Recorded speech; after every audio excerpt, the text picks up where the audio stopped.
वो आधा हिस्सा जिसके बगैर सच पूरा नहीं होता, वो है अर्ध सत्य। उड़ीसा की एक शराब कंपनी के दफ्तर पर छापेमारी हुई। प्लान बना के चलो छापा मारते हैं। और इनकम टैक्स डिपार्टमेंट के जो कर्मचारी ऑफिसर्स होते हैं उनके लिए ऐसा कुछ नया नहीं है।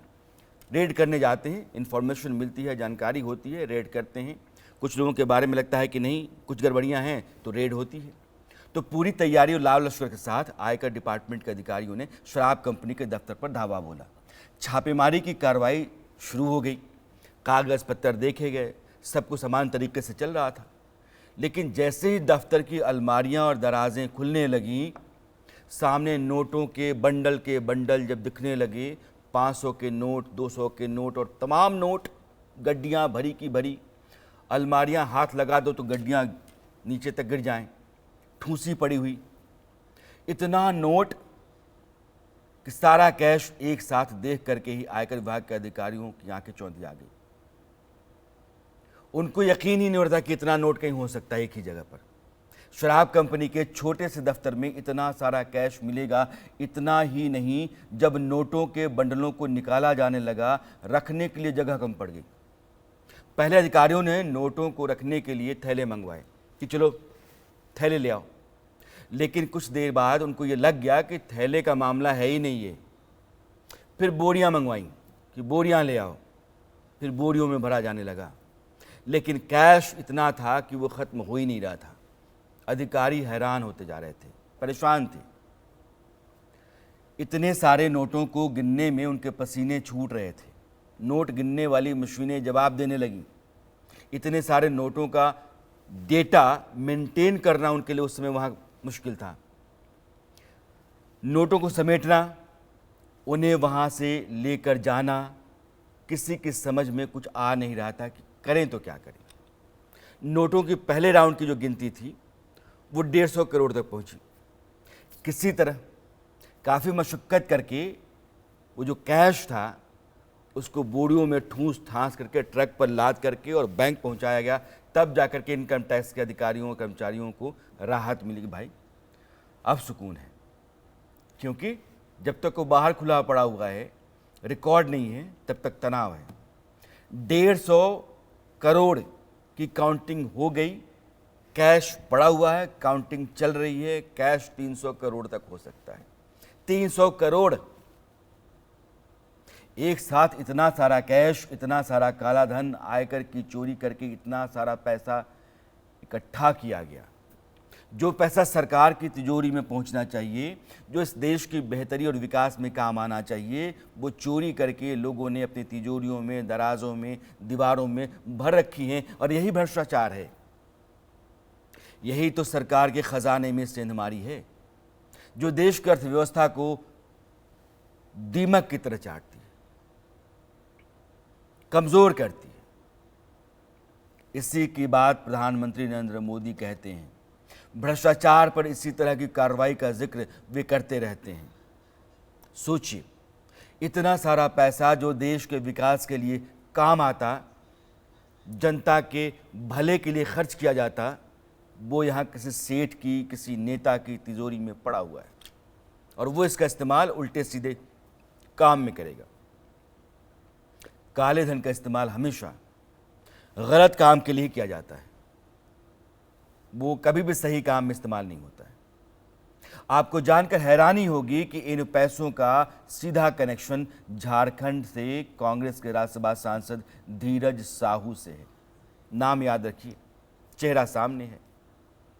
धीरज साहू साहब के कई ठिकानों पर छापेमारियां चल रही हैं और 300 करोड़ तक का कैश हो सकता है। 200 करोड़ की काउंटिंग जब मैं आपसे कह रहा हूं तब तक हो गई है। जिस कंपनी पर इनकम टैक्स के छापे पड़े वो इन्हीं धीरज साहू की बताई जा रही है, जो आपको दिख रहे हैं। भ्रष्टाचार की इस केस स्टडी को सामने रखते हुए प्रधानमंत्री नरेंद्र मोदी ने कांग्रेस पर तंज कसा। लिखा कि नोटों के बंडल वाले इमेज के साथ इमोजी डाली और फिर आगे है कि देशवासी इन नोटों के ढेर को देखें और फिर इनके नेताओं की ईमानदारी के भाषणों को सुने। जनता से जो लूटा है उसकी पाई पाई लौटानी पड़ेगी, यह मोदी की गारंटी है। भ्रष्टाचार के विरुद्ध जो अभियान छेड़ रखा है उसको भारी जन समर्थन मिल रहा है। ये उन दलों, उन नेताओं को वोटर की साफ साफ चेतावनी है जो भ्रष्टाचारियों के साथ खड़े होने में जरा भी शर्म अनुभव नहीं करते। उन लोगों को देश की जनता ने आज साफ साफ संदेश दे दिया है।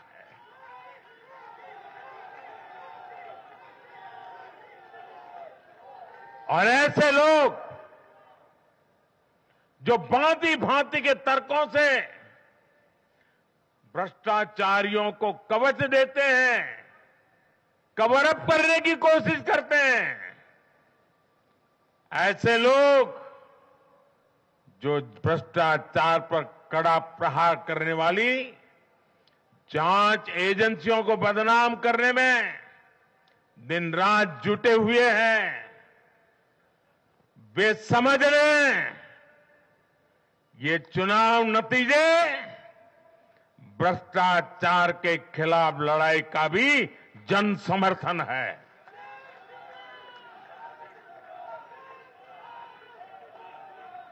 ये चुनाव नतीजे कांग्रेस और उसके घमंडिया गठबंधन के लिए भी बहुत बड़ा सबक है। सबक यह है कि सिर्फ कुछ परिवारवादियों के मंच पर एक साथ आ जाने से फोटो कितनी अच्छी निकल जाए, देश का भरोसा नहीं जीता जाता। इसमें कोई दो राय नहीं कि देश में भ्रष्टाचार के चलते लोगों ने इतने पैसे दबा रखे हैं कि अगर उन पैसों को बाहर निकाल दिया जाए तो तरक्की की रफ्तार बढ़ सकती है। आयकर विभाग के रडार पर कांग्रेस के राज्यसभा सांसद धीरज प्रसाद साहू हैं। जिस कंपनी पर छापे पड़ रहे हैं उसका नाम है Baldev Shah and group of companies. इसमें सांसद धीरज प्रसाद साहू के अलावा उनके परिवार के कई लोग शामिल हैं। इस वक्त कंपनी के तीनों राज्यों यानी कि झारखंड, उड़ीसा और पश्चिम बंगाल के 10 ठिकानों पर छापेमारी चल रही है। अभी कैश की गिनती का काम खत्म नहीं हुआ है, चल रहा है और कहा यह जा रहा है कि 2 से 3 दिन में ही जाकर के गिनती खत्म हो सकती है और पूरा होने के बाद ही ये पता चलेगा कि कैश कितना मिला है।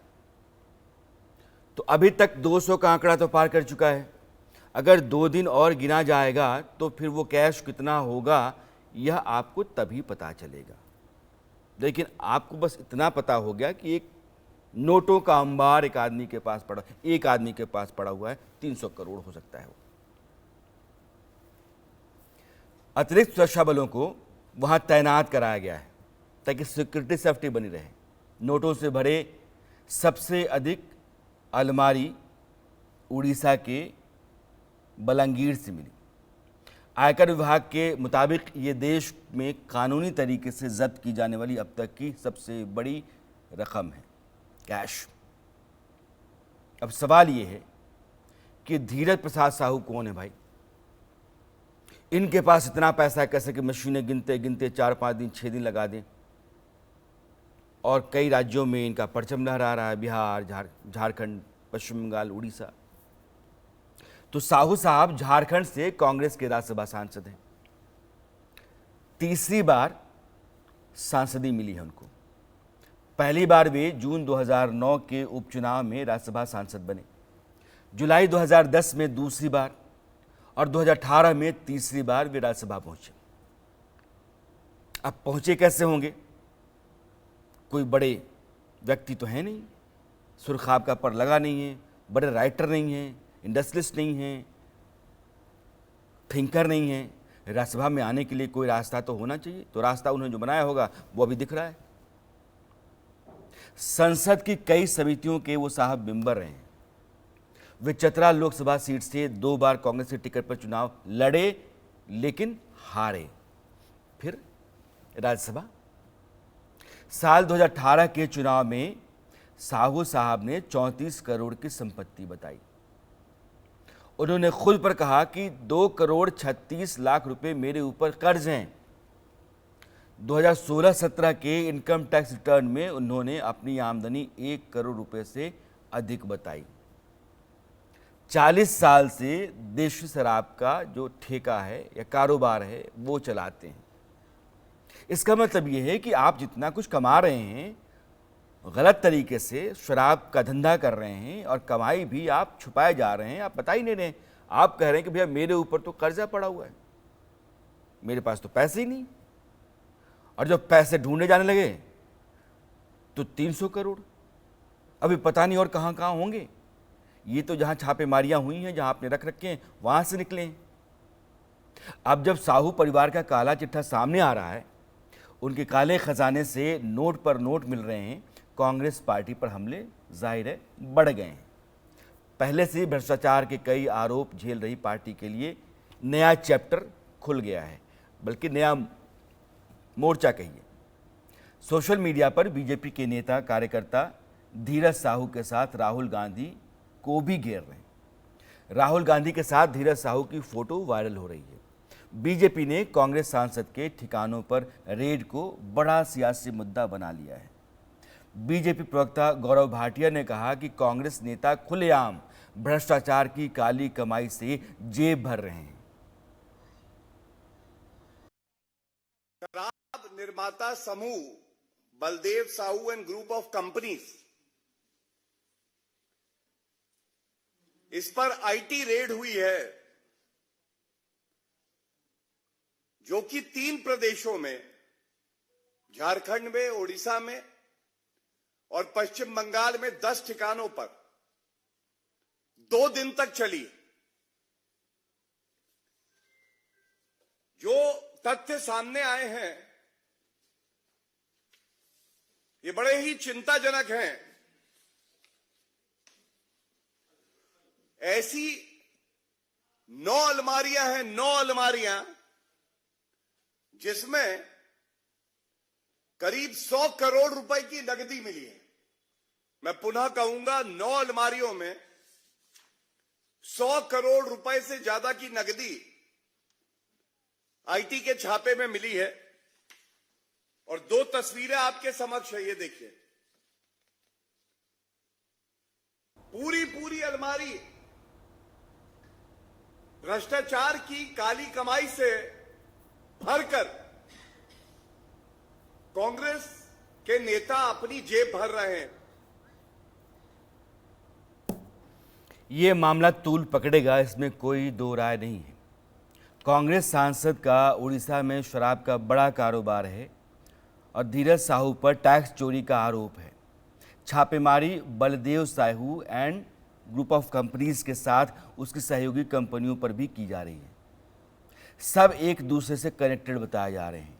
ये जो चोरियां होती हैं ना, जो करप्शन के जरिए चल रही होती हैं, वो चूहों के बिल की तरह होती हैं। एक से दूसरा, दूसरे से तीसरा, तीसरा से चौथा कनेक्टेड होता है, ऊपर से आपको नहीं दिखता है।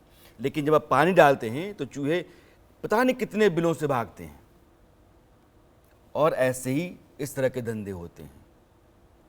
ये साहब कहते हैं मेरे पास पैसे नहीं, मैं कर्जे में हूं, और इतनी कंपनी चला रहे हैं और 300 करोड़ की नकदी बरामद हुई है, 200 करोड़ की काउंटिंग हुई है। कहा जाए कि 100 करोड़ और जो कैश बचा हुआ हो सकता है, और बाकी कई जगहों से बरामदगियां होंगी अगर, और छापेमारियां हुई तो फिर ये साहू साहब बहुत बड़े काले कुबेर दिखाई पड़ेंगे। और राजनीति में इस तरह के मामले बहुत बड़ा मुद्दा बनते हैं और ज़रूरी है कि इस तरह के भ्रष्टाचार पर लगाम लगाई जाए, लोगों के बीच में अवेयरनेस बढ़ाया जाए और करप्शन के खिलाफ देश में एक माहौल तैयार किया जाए। और सत्य में आज इतना ही। मेरी आपकी मुलाकात कल फिर होती है, तब तक दीजिए विदा। नमस्कार। वो आधा हिस्सा जिसके बगैर सच पूरा नहीं होता, वो है अर्ध सत्य।